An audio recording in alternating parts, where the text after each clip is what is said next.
hear me good? Excellent. So how's everyone doing this morning? Feeling good? See straight? Refreshed? Made it back home, back to your room by 2 in the morning? 3 in the morning? Did you find your room? Okay, great. Or at least they found a room. Found a room, yeah, there you go. All right, great. My presentation today is from Patch to Pwnd, exploiting the patch process on multifunction printer devices. Specifically, we're going to be focusing on Xerox, high-end Xerox devices, predominantly the Workcentra and some of the extremely high-end Color Cube devices. A little bit about myself. My name's Deral Heiland. I go by the handle %X. My Twitter account's %_X. You know, I'm a security researcher, pen tester, hacker, speaker, teacher, blah, blah, blah, blah. The list goes on and on. I created the embedded device harvesting tool Pwnd. And I'm a member of the FUFUSnet team. I don't know if you're familiar with FUFUSnet. They produce Medusa, FGDump, those type of tools. So let's go ahead and get moving forward. Today's agenda, we're going to be focusing on, obviously, the associated firmware process on the Xerox printers. We're going to talk about some of the firmware hacking in the past and present, specifically stuff about the Xerox, the upgrade process that's taking place here. We're going to talk about DLMs, or dynamically loadable modules, which are the firmware packages and patch packages that are put out by Xerox. We're going to extract those, we're going to look at those, we're going to look at data we can extract out of those, and in the end, we're going to talk about building a firmware patch that you can actually carry out evil on the Xerox printer. I'm not doing a live demo today, but I got a good video of it. Sometimes the live demo is difficult when it's a $12,000 to $15,000 printer. I don't always have access to those. Sometimes I do. But the connectivity here, I'm a little concerned with that, so I'd rather just use the video to be clear about it. And we're going to be getting a reverse shell on this device, and we're going to teach you how to do that. So when we come out of here today, there's no reason why anyone in here could not repeat this work. So this is not going to be some theoretical bullcrap. We're going to give you all the knowledge and materials to actually do this work. Well, not the materials. You have to go out and find those. So a little history on firmware attacks. Obviously, hacking embedded devices is, hope you don't mind me walking around. I really hate standing behind a podium. So hacking embedded devices is nothing new. There's plenty of websites out there talking about firmware and various aspects of firmware devices and how to extract data out of it. But most of the time, most of that data is not always that usable. I've come across sites, and one of the big things used to be a thing called thrashing. Basically, you get devices that have really no authentication for doing the upgrades, so you just send a bogus package to it and brick the device, which used to be a common practice by people who just wanted to screw with people. So, like I said, embedded device, actual exploits on embedded devices. There's a lot of stuff out there. There's a lot of vulnerabilities found, but very few of those are really actually usable. There's a few out once in a while that you can actually get some real useful information out of an embedded device using some kind of, attack, buffer overflow, those type of things. I've actually demoed those in a number of conferences, but they were all, not very valuable. It was just proof of concept type stuff on how those attacks could take place. Actually, hacking on multifunction printers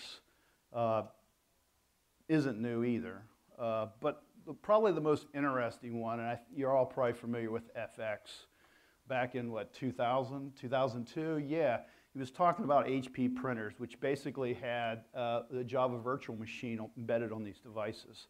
And he actually demoed at DEF CON how to actually carry out attacks where you can upload your own jar files and add new features and functions to these devices to do all kinds of crazy and cool stuff.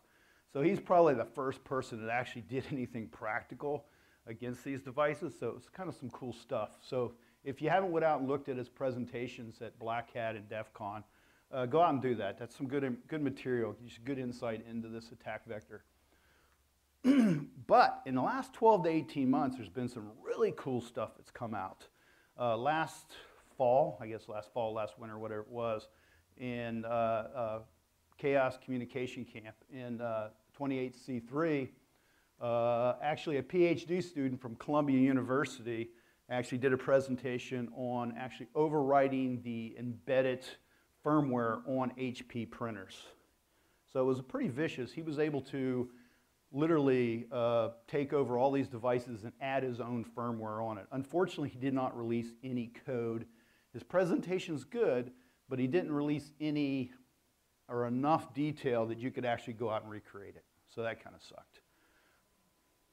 And he wasn't going to because his advisors recommended that he do not do that because of the nature of the attack. And then since then, you may have noticed HP putting out all these patches up through January, February, March, April timeframe to cover all these printers, because it was almost every one of them. And they didn't allow or didn't need authentication to do the patches.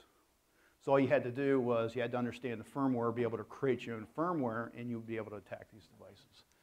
And also at 28C3 was Andre Costin. He did a presentation on Xerox Postscript attacks, being able to send Postscript jobs to printers. And a lot of this was the phaser, Xerox phaser style printers.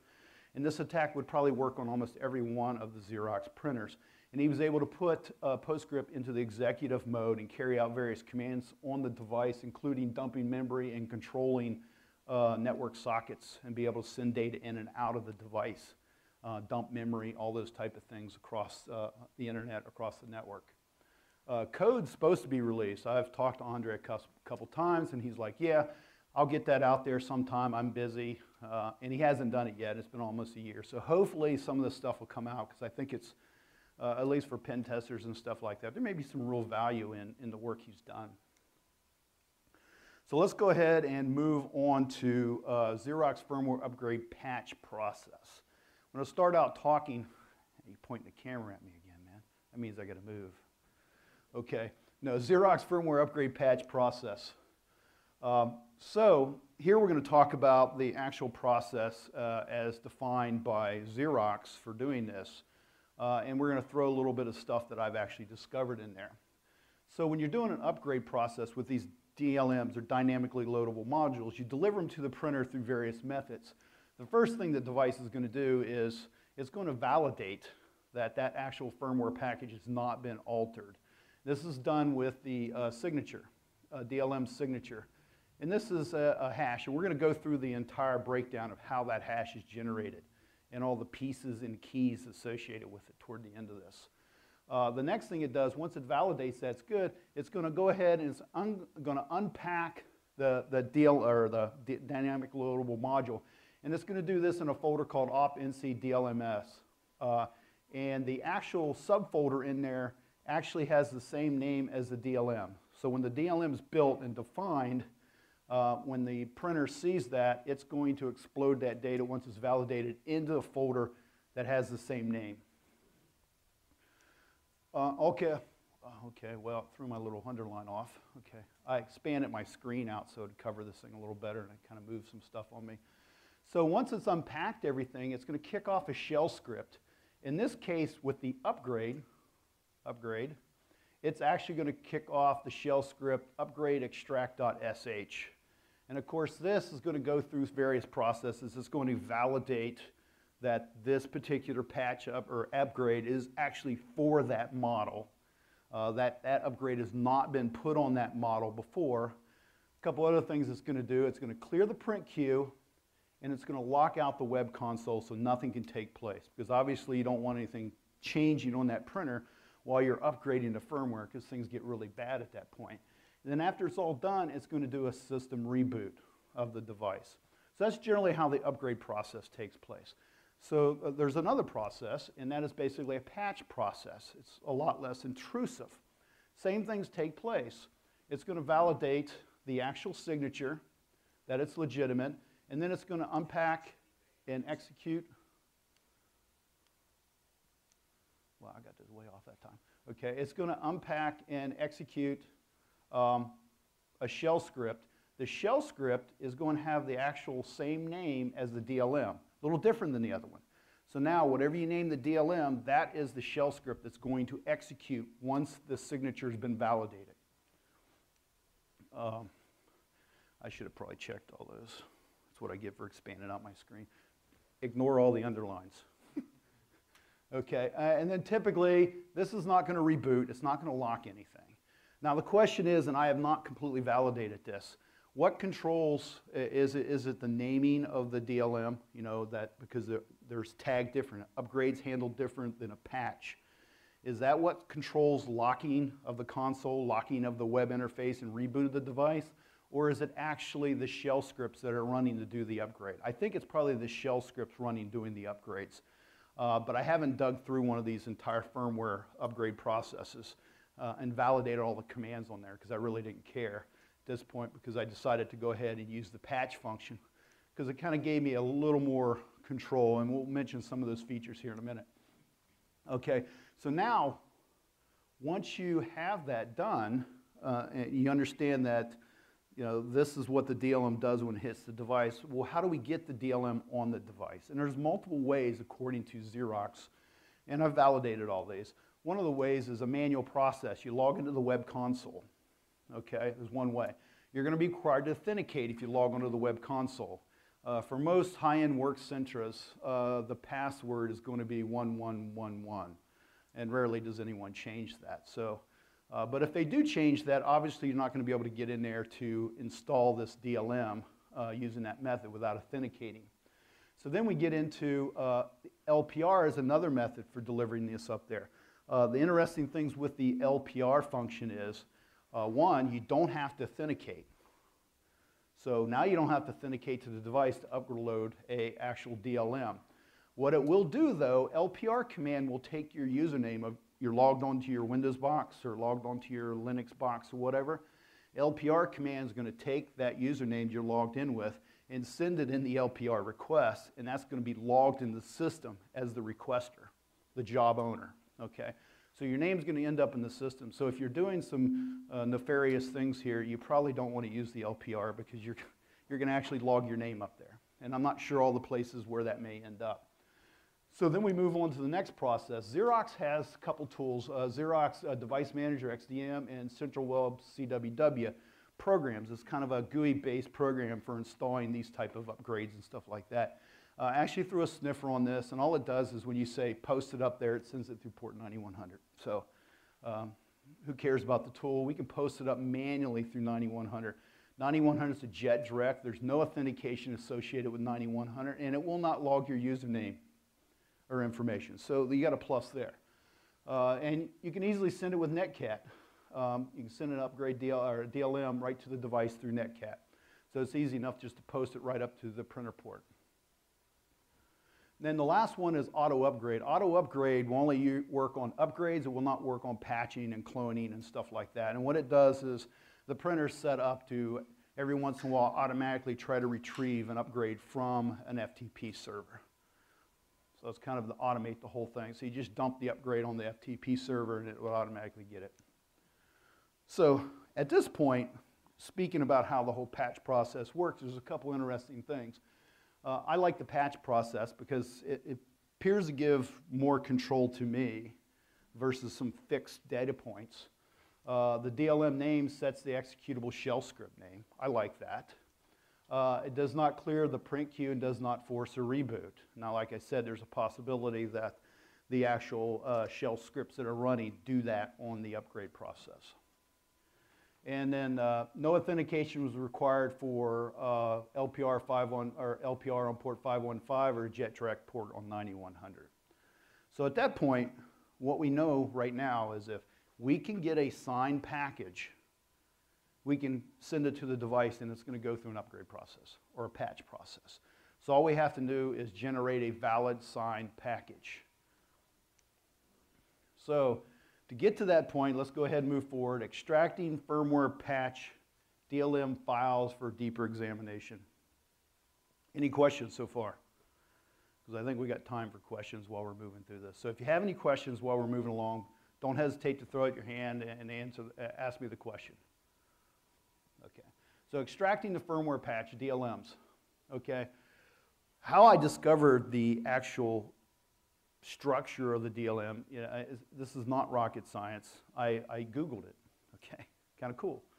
but taking a piece of header information out of the header, which you'll see in a little bit, may have saw it a minute ago, which is the Xerox print job control language. I took a piece of that header and I threw it out through Google, and I got one hit. It happened to be a Norwegian site that was all in Norwegian. So I'm looking at this, can't make heads or tail out of it, and I go, patch it into a language translator, and I got enough data out of it that it made the determination that this was a tarball. That's what they basically said. And it was two Xerox techs talking, so that was mighty nice of Xerox. And also, I started thinking about this thing. Now, I hadn't mentioned this up to this point, but the clone files, if you've seen some of my other presentations talking about multifunction printers, in the Xerox world, you have clone files. You can go to a Xerox printer, almost all of them, and you can generate a clone file. A clone file's purpose is to be able to make a backup of the device and also to do mass rollouts. If I have 50 Xerox printers that I need to configure around the world, I don't have time to log into every one of these. But I can set up all the base configurations that I need on one Xerox and go ahead and cut a clone and post that clone on these devices. It's a DLM also, up to the actual printer, and it will reconfigure the printer. So now we know three pieces of things here. We know the printer can generate a clone.dlm, and a Xerox clone.dlm, a patch DLM, an upgrade DLM is a DLM nonetheless. So what we get out of this is we know the printer is capable of creating DLMs, and it's also capable of interpreting DLMs. So if that's the case, my mind's going, hey, can I get the printer to create a DLM that I want created? And if it can do that, that means it has the tools. So if it has the tools, and I can extract firmware, because a firmware may just be a tarball, is there any chance that I could actually find the tools on the firmware packages that can be used to generate a DLM? So this is where my mind's spinning, and it goes downhill quickly from there. You know, you're sitting in my office doing some research on this, and this kind of epiphany hits me. And what you're going to see in the next 20, 30 minutes actually took less than 2 hours completely from beginning to end to figure out and get it to work. It's that simple. Okay, extracting a firmware package. So if we're looking at a DLM here, this happens to be a header on a DLM, and we can see the Xerox job ticketing language in here. This %send XRX begin. If you follow me on Twitter, you may have noticed me asking Xerox trying to get the manual. There's actually a programmer's manual for job ticketing. They would not give it to me because you have to sign a non-disclosure. So I can guarantee, even if I was willing to sign that non-disclosure, they wouldn't give it to me. Okay, so it's real simple. What happens if you remove that ticket header out of there? And we're going to show that in a minute. We're actually going to do that live. We're going to extract this data. So if we extract this out of here, let me see, where am I at? Okay, we got there. We can go there. We're going to walk through this stuff and then demo it. So where do I get firmware packages? Out of all the printer companies I dealt with, Xerox is the easiest. If you go to their website, their support Xerox.com website, and just type in the printer model, it'll take you, it's real simple. It's the only printer company I've ever found where they made it simple for me to actually get firmware and upgrades and patches and actually do the things I need to do. Most of the companies are just total nightmares in trying to actually get these packages. So if you go out there, you're able to download the Xerox firmwares, okay, right from their site. You can get them from all the different printer models. So we decided to extract one, or get one down called for the Work Center 5632. There's the URL to get it. So when we download it, it's a simple exe, and we run it, we extract it out, and we remove the first 10 lines of the header, and then we're able to untar it. It's fairly simple. Now the question is, why would I want the 5632? It's out of production multifunction printer, okay? It's no longer for sale. The reason why I want it's kind of cool. It's Intel-based processor system. All the new multifunction printers from Xerox are PowerPC based. I really don't have a PowerPC system at home, at least none I would really want to screw with a whole lot. And I want to be able to carry out valid attacks and do the research and stuff like that. So my mindset is, if it's an Intel 8386, things I do know about Xerox, they run WinRiver 2.6. whatever, Linux, embedded Linux type operating system.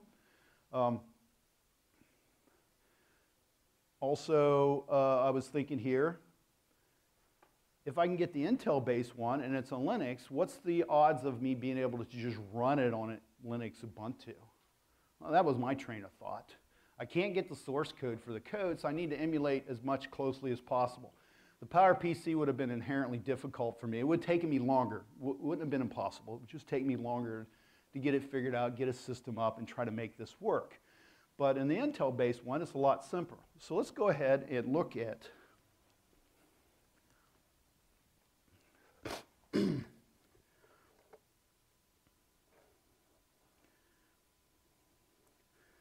so we have the firmware, we downloaded it, we've extracted it, and we have this D2112 whatever DLM we have here. If we look at this, it says it's a data file. But for modifying this, this is a big file, so some of these things will be a little slow. If we bring this up in VI, takes a minute to load, and we see the header there. If we just DD and delete the header,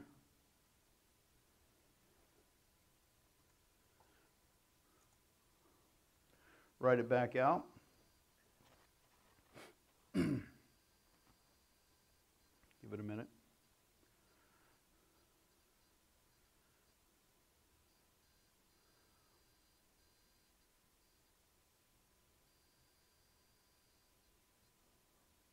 Still thinking about it. We'll eventually get there. It's a big file. Any questions? How many people have Xerox at where they work? How many people have Xerox work centers? Okay. What's that?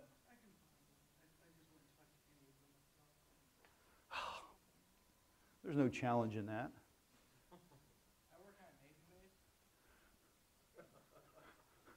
That may be a little different.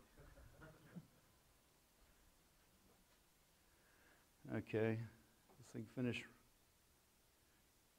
Oh, it's taking a little longer than I thought, but let's go ahead and keep going and talking about this stuff. We'll jump back here in a second. I'm not sure. Oh, there it goes. Finished up. Good. So now if we do file on that, let's try spelling file with an F. We can see it's a gzip compressed data file just by stripping the header out of there. So then we should be able to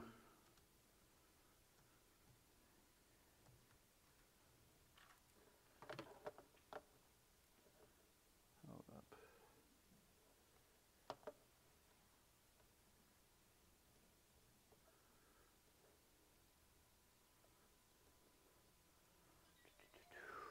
We go ahead and we untar it. We can start extracting it.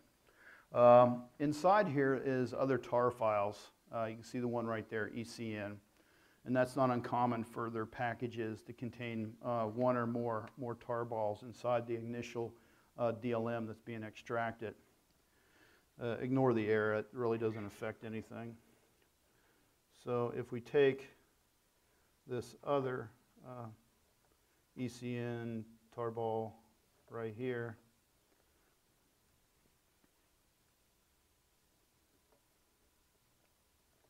and we start extracting it, we can see we're dumping the whole system, entire operating system too. So this will take a little while to finish running. But as you can see, there's literally the entire operating system for the devices is there. I'm not sure if every piece of it's there. There's always a chance there's certain pieces not there. But at this point, at least things that are non-configuration dependent are there. things that you have configured on the printer you upgrade may get overwritten in some cases for certain configs. So we'll go ahead and let that churn and come back to that here in a minute. So now this is some questions for you. I want you guys to be thinking about this. Now that I have this extracted, what would you want to see? What would you want to look at in there? If you're wanting to attack Xerox printers in some fashion, not just the way we're doing it, but other ways, what are some methods? What are some of the things you would like to strip out of that tarball or look at that tarball? Silence? Come on. In the log files, yeah. On the live printers, the log files would probably be definitely some interesting data. I'm not sure if there's any valid log information in here, but there may be configuration logs. As they upgrade these things and make changes, I'm pretty sure there's some config logs or change logs that are existing in there that may be usable. Anyone else? Any other? There you go, most definitely. You can get some basic information about the web server's configuration and layout. These tarballs contain the entire website and all the PHP files. So if you want to be able to look at the actual source code of all the PHP files on the device, you can do it via this mechanism here. You can also look at the shadow file because there's a root password.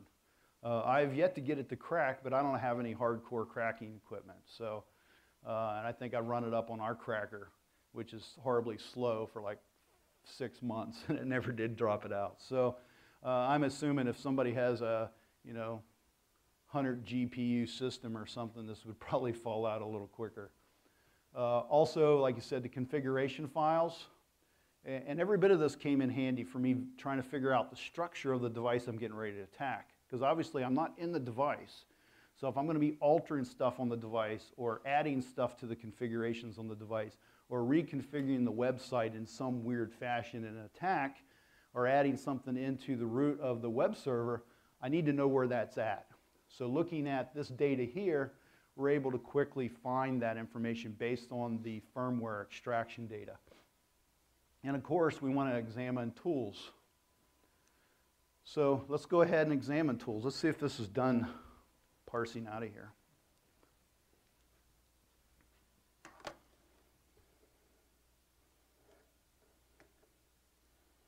Ah, yes, and it's done. So if we look in here, we have tons of stuff in here. Let's come over here and go opt in C. I believe it's in C. There we go. So if we look in here, you should see something of great interest setting in there. How about Dlm Toolkit?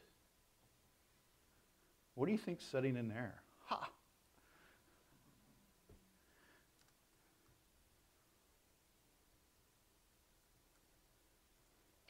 So if we go over here to the Dlm Toolkit, we'll actually see there's a tool called Dlm Maker, Dlm Stripper. Hey, what about key files? That's nice. So you can go ahead and... Now the whole thing was, in this case here, when I was doing this work, it was like, okay, now I got the files. Will they run?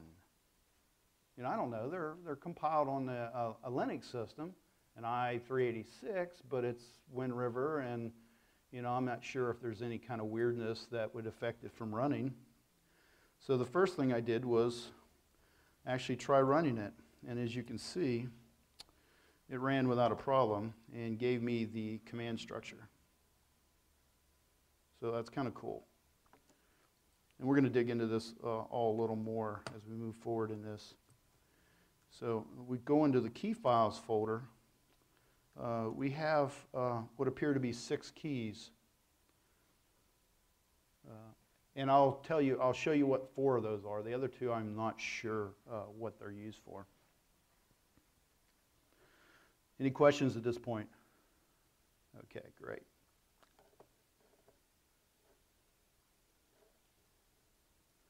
So examining the Dlm Toolkit.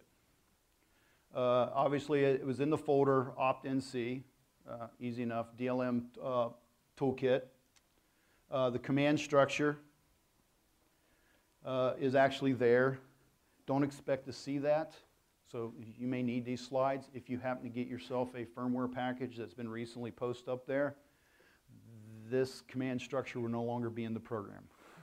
That's one of their fixes for trying to obfuscate this attack, making it more difficult for you. And they may actually rewrite it so the commands are different. I don't know what they're going to do. They let me know what all the pieces and parts were, but it kind of skips my mind right now what all the weirdness that they were doing to mitigate this attack. So if we get into this, we have the DLM marker, and the command structure is fairly simple. DLM, the dash N is name. You name the DLM, you know, and that is used if you're doing a patch to control the actual shell script that's kicked off when this thing extracts out. You have the DLM type, and there's 4 that I know of. Upgrade, clone, patch, third party. Those equate to 4 different keys. Those are the 4 keys that I've identified.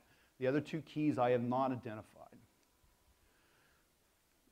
So the command structure here, so easily we can go DLM maker -n Xerox -t patch. The -I is just information. If you leave that blank, it's actually going to log your local user and host name into that file by default when you run the DLM. So that's probably not a good thing. Firmware type, we already did that. And then we get down to -D, which is the folder that your DLM toolkit exists in. The reason why it needs to know that, it needs to know where the location of the folder that contains the keys and the SHA-256 deep, which is used to generate the hash for the actual signature.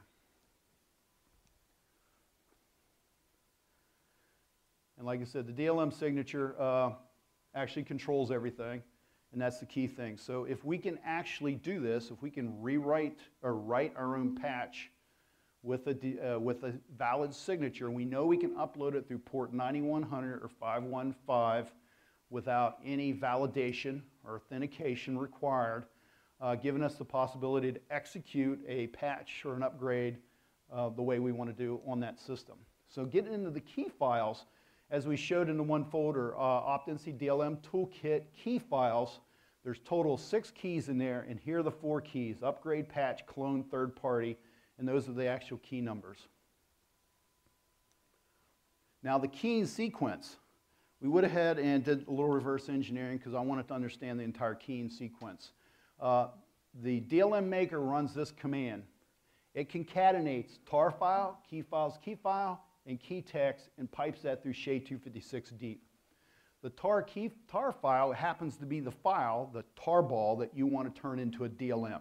Fairly straightforward. So you reference that. The key file is the actual key file. If it's the upgrade, which would be the 2EF86, or not, I'm sorry, patch is 2EF86, you would actually have that in there. You would actually point to that particular key. The last one, key text, happens to be a hard-coded key. I guess it's used like some salt. Never changes, so I wouldn't really call it a salt. That is actually hard-coded in the DLM maker program. And that's the actual key there. And that is written out to the temp folder by the DLM maker into a file called key.txt. So you can literally recreate all of these without ever using DLM maker and get a valid signed signature and build your header manually without ever using the program. So then what it does is it takes all of those and it pipes it through SHA-256. The important thing with the key.txt, if you manually create this, you got to do it in like a binary manner, because if you do it in a user interface manner, it's going to actually put an end-of-line character at the end of your program. The end of that string is actually going to affect the program. So if you do that, you're going to have to open up in some kind of binary editor and make sure that extra garbage is stripped out of there, or it will change the whole key, which isn't good because then it won't work. My friend Pete, give him credit, he helped me with this. I had all the pieces. I knew what they were all used for, but we had issues with what was the order, because if you change the order here in this concatenation, would it actually change the output? And I couldn't determine that in my crappy reverse engineering skills, what the actual order was, because it was kind of convoluted in the program. But that's the actual order, so you can run the program just like that with all these pieces and get your signature. Now, the keys is kind of interesting, okay? So we have all these different models of printers, and we have the keys. Now, it turns out I downloaded the firmware for every one of these models I could get my hand on, extracted the keys out of every one of them, and then an MD5 hash on every one of them. They're the same across every model and platform. If your Xerox printer generates DLMs, and you can usually generate a clone off of it, just generate a clone. If it produces a clone.dlm, this attack will work. And the same keys will work. So even though I pulled an i386 program that's out of date or a printer is no longer used anymore, all those keys and everything work across all platforms. Now, will they change that? Don't know. Someone's going to have to download the stuff off there and give it a try and see if they've actually changed anything. So now we're going to get into exploitation.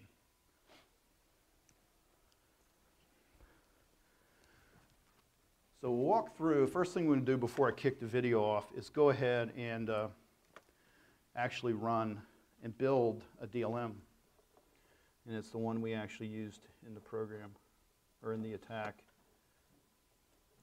Wait a second. Let me check something here. There may be some talking points before I get going. Okay, yeah, before we do this, let's do a couple talking points here I want to cover. Okay. So it turns out that, and this is some of my mindset behind the entire attack as I built this thing. Like I said, this whole thing from beginning to end took about 2 hours, 2 or 3 hours. So some of the things I wanted to do, I wanted to have an attack that would work no matter if I was sending it against an Intel-based or a PowerPC-based system. So I didn't want to actually upload code because then it'd have to be specifically compiled for that particular platform. That was a concern. My initial attack, I wanted to just upload benign data to the web root and then go to the web root and see if it was there. That would be cool. Things that are unlikely to happen. I was unlikely to brick a $12,000 printer and piss off my employer, which is one thing you don't want to do. I had to find out where the root directory was for the folders, and I was able to do that through the firmware. Looking at the firmware structure, I was actually able to do that. My first attempt was to create a file called %x.txt at the root of the folder and see if there was anything in there, or if it actually worked. The first couple times it failed, so I was thinking, oh, I totally screwed this up, it isn't working, but I fat-fingered something in the actual code, which was quickly fixed. So then I was able to upload some stuff there, and the second attack, I actually uploaded the entire directory structure of a live system into the file. So now I can see a live system's real file structure if there's anything different than what the firmware was. So that was kind of interesting. So after several successes of doing this, the thing was, okay, let's do some real hacking now. So I wanted to get a reverse shell. We had no netcat on the device, okay? I had no usable PowerPC code, and in this case I was going against a WorkCenter 5740 device, so it was very important that I have something that I could use that existed on the device. So it turns out Telnet's on the device. I have no earthly idea why you would have a Telnet client on a printer, but you know, to each their own. So I gave that a try using this method here, this backpipe method, and it worked. I was able to get a reverse shell. Turned out to be very unstable using Telnet for some reason.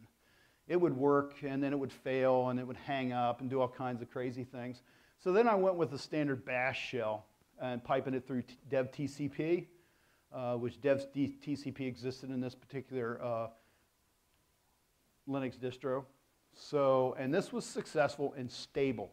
So now I was able to get a reverse shell on the device using this attack. So let's go ahead and start the demo part of that. Any questions?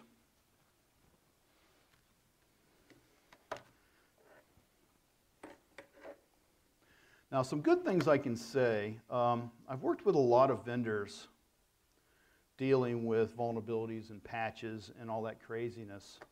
And I have to say Xerox is probably one of the best companies I've ever dealt with. They take this stuff serious. They take security serious in their devices.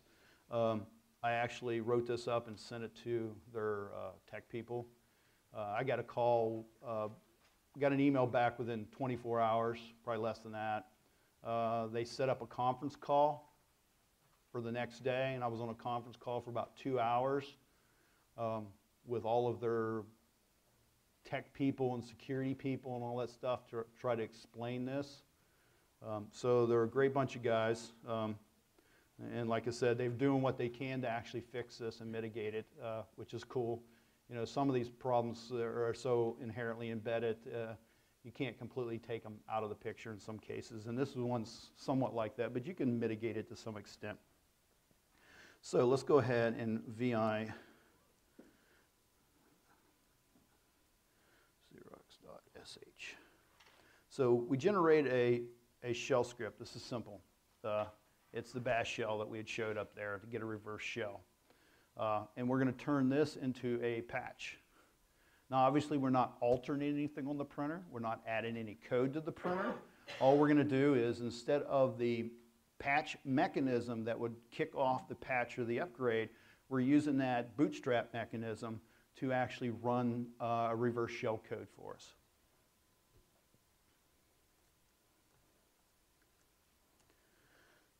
So then we want to be able to, we don't want to do that yet. We want to tar that file.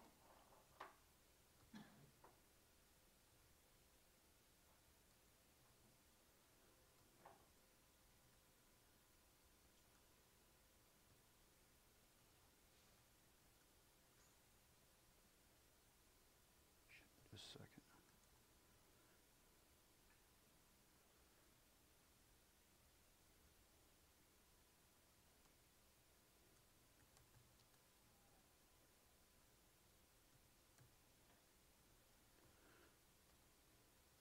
What's the extension on a tarball? TGZ, okay. Yeah. My brain was like, had a brain cell fell there. Does it expect a certain name? It's expecting a TGZ. Okay, so if you pass something else to it, it may work, I don't know. But it may not work. On the other end, when it goes to extract it, this one, it probably would generate the DLM, good possibility, but the DLM probably wouldn't have the right structure in it. It'd probably fail. So we go ahead and we generate the TGZ. So now we have a tar file, tar zip file. And then, hold up. Let's move this to the top of the screen. So now we have the DLM. We're going to name this DLM maker. We're going to name it Xerox in the process. We're going to tag it as a patch type, and it'll call that specific key that's associated with the patch type. In the -I, we're just putting this garbage, just some information. In the -D, we're going to point it back to the Dlm Toolkit so we can get the proper keys and the SHA-256. And then we're going to pass the Xerox TGZ to it. And then we run it, and it generates a TGZ for us, or I'm sorry, a DLM for us. So if we VI that DLM, we can see it has the header in there, and you know that script turned into tar. Fairly straightforward.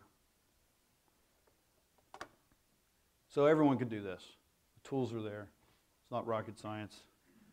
Just took a little bit of time and thinking to figure out the possibilities here and actually leverage the possibilities. So hopefully everyone can see this. We're going to go ahead and we're going to walk through this using that exact same file. Kick this off. We're looking at a Xerox Work Center 5740 in this case here. Kind of refresh it. We're in the jobs folder. We're going to come back and you'll be able to see when this hits the printer. We're going to open up Netcat on our local device on port 8686. And then we're going to go ahead and use Netcat and forward our Xerox.dlm off to the Xerox printer. It hits the printer, it validates the key, and it kicks back us a shell when it executes our shell program. At this point, who am I? We're actually going to be root on the device. And if we look, since we pointed it through 9100, the job name or the actual owner is going to show up as remote user. So it doesn't give our name. If you did this with LPR, it would actually show up with your actual name. And then I run a few more commands in this video so you can get an idea of some of the possibilities. And there's one, and we use this a lot of times. I've used this attack several times to gain access to some other information, which we'll show here real quick. So we run the command uname so you can see the OS and 2.6.20 in this particular case for this device. You can see it's PowerPC. And then we pull up the information on the actual CPU data on the device. I think in this video I also dump all the memory to the screen and parse it. So you can see it's an E500 V2 PowerPC device. Let's see. The next command is kind of interesting. This, let me halt this just for a second when it gets to the point. Pause that for a second. Xerox, a number of years ago, well, not that many years ago, decided to do something security-minded, and that was to start encrypting all the passwords on the device. So most of these multifunction printers, specifically if you've seen my printer presentations on Pwnd on extracting data, authentication data from printers to attack other systems, a Xerox printer that's been properly integrated into a business environment could reasonably contain LDAP configuration information, allowing that printer to authenticate to your LDAP server or your Active Directory environment. It also has SMB settings, usernames and passwords. It can also contain SMTP, access to mail server authentication and passwords. And one of the big things as a pen tester, we're on a site and we're dealing with a company who's really hardened their network down. It's not uncommon that we can utilize the printers to gain a foothold into their environment.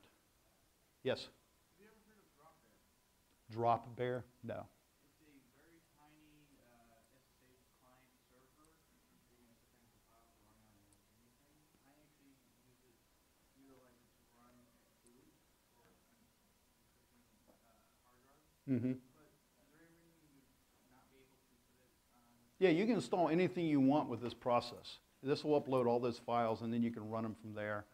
There's absolutely no reason why that can't be the case in this attack. I have not done that because, one, I don't like the concept of bricking my company's $12,000 printer while I'm having fun. So the concern is I don't have WinRiver 2.6.20. My concern in some cases is compiling correctly and not just having me run something up there. It just cores the printer. And then make a mistake and have it in the wrong place where it keeps coring the printer or something crazy like that every time the printer restarts. Some of the fears there, it probably prevented me. But no, there's absolutely no reason why you can't, one of the things I'd proposed doing was actually uploading my whole new TAC web interface to the device. So you put a whole web interface with PHP, and you can pretty much do anything underneath the sun through that interface. You do port scans and all kinds of crazy things can be done that way. So that may be something interesting. I'd be interested from the web perspective, stuff you could put up there and run and execute. Actually, compiled executables start concerning me because then you need to make sure that you're sending this to a PowerPC or an i386 and not messing that up or making a mistake there. But that's something to consider. But in this case here, like I mentioned, with all these authentication credentials and passwords, we used to extract the clone files on any of the old printers, and that stuff's in plain text. All the new printers, probably in the last 3 years ago or so, 4 years ago, they started encrypting all that stuff. So even at this level, if you go to any of those configuration files, they're all encrypted. All those passwords are encrypted. But I'd released an attack here recently, or within the last year or two, called a passback attack, where you basically trick the printer into thinking you're the device it's supposed to authenticate to. And you do that by modifying the device. I go in there and I change the LDAP IP address to point to me.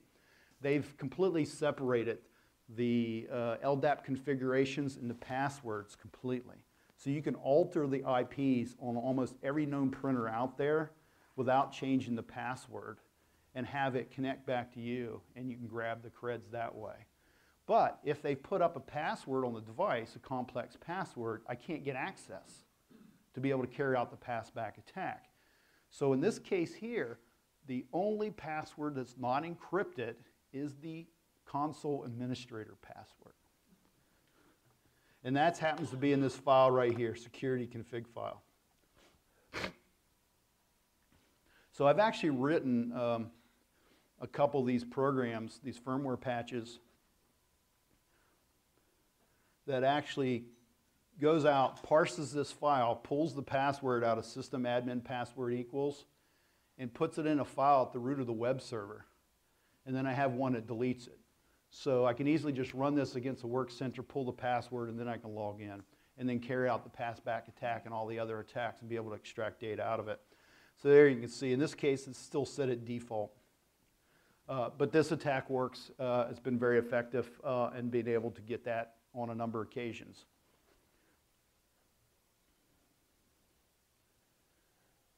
We'll let this spin on. I think the last thing I kick off here, just out of kicks, I actually did a dump, a dev mem dump, and piped it through grep password. So it starts dumping all kinds of crap to the screen. We'll get that going, and then we'll move on to the next step. Any other questions? The sysadmin password, is that just a PIN, or does it just? No, it could be anything. That's the default. The default's 1111. So it's always going to look like that, unless you go in and change it. You know, you as the owner of the printer can go in and change the administrator password to anything. It doesn't have to be just a PIN. So this kicks off, and then you can see it just start dumping all kinds of stuff out of memory to the screen. Every block of data that's dumped out there had the word password in it. So, okay, good. Any other questions as we move forward? Okay, so this pretty much closes it up. The one thing we want to talk about here is mitigation. Obviously, I don't want you all guys to go home and go, oh, we're screwed. Even though you may be, but there is a fix for this, a sort of fix. You're not doing patches and upgrades every day, right? Okay, so turn it off.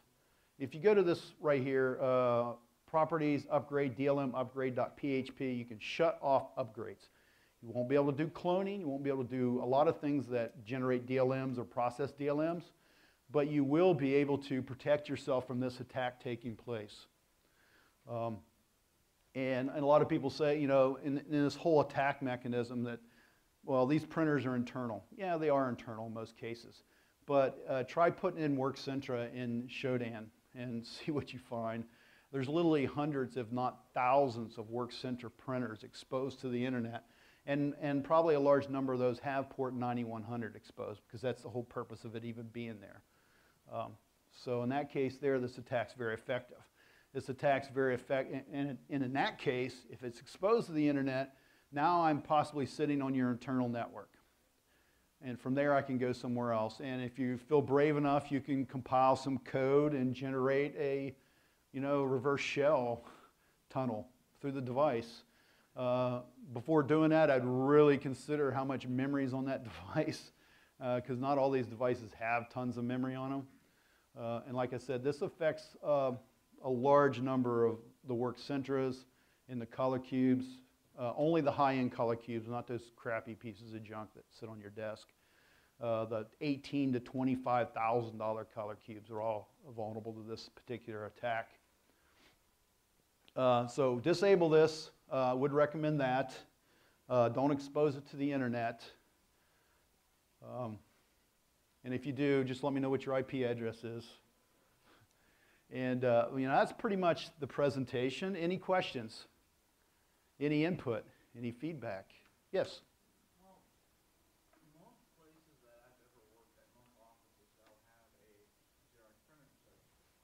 So you'd be amazed how many people will never touch the thing configuration once it's set up and configured. Right. So turning off the update ability would make a lot of sense, because the odds are they'll never look at it again. They're never going to upgrade and patch the device anyways, are they? No, and if they do, you can turn it back on. Do the upgrade patch and then turn it back off again. Set a complex password on it. Remember, you know, if you turn this off and leave the password at 1111, it doesn't really matter at that point. But generally, the data that I typically look for is not necessarily using the device as a pivot point.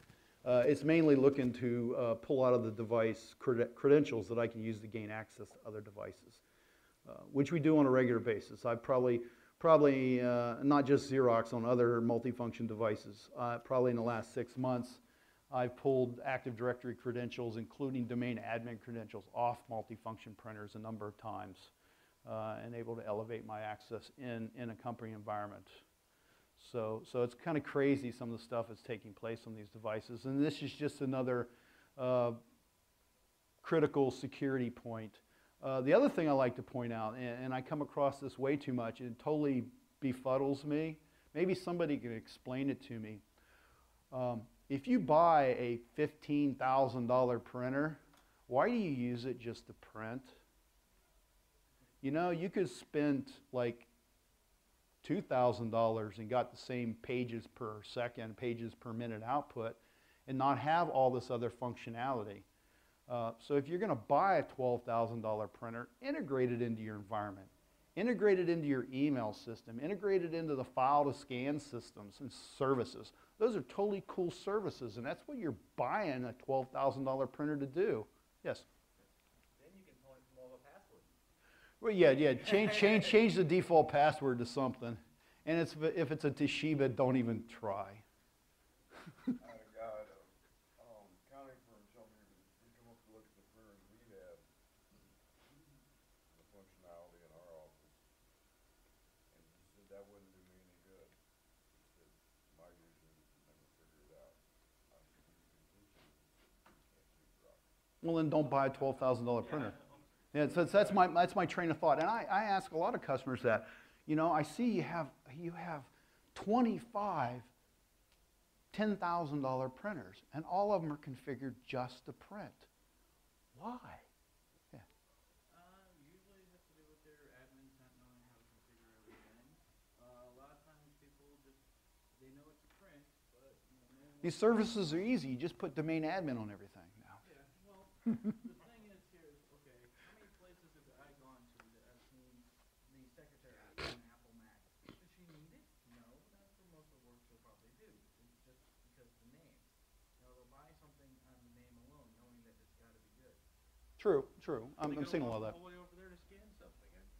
Yeah, but the whole printer, multifunction printer feature thing is kind of cool. There are a lot of capabilities. So if you have them in your environment and they're not configured them, ask your own company. Configure it and secure it properly. They're truly cool devices. Yeah. Have you tried using like this stuff for data exfiltration, like send a copy, you know, offsite? Oh no, I have not. I have not done that. Now remember, when you're in here, Xerox is really big for whole disk encryption and all that stuff. So if you have a device and you happen to be a government or elevated security level environment and you have this enabled, but yet you have cat card systems and all that stuff on there, just throw the cat cards out, man, because I can sit down on that device and pull all the cat card codes right out of memory that are stored on the device. They're going to be there until that device is rebooted.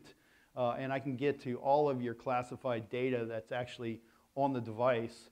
And I have actually tested planning myself, just as a proof of concept, planning myself in the folder where all the print jobs come into, their spooler, and copying them off to another folder.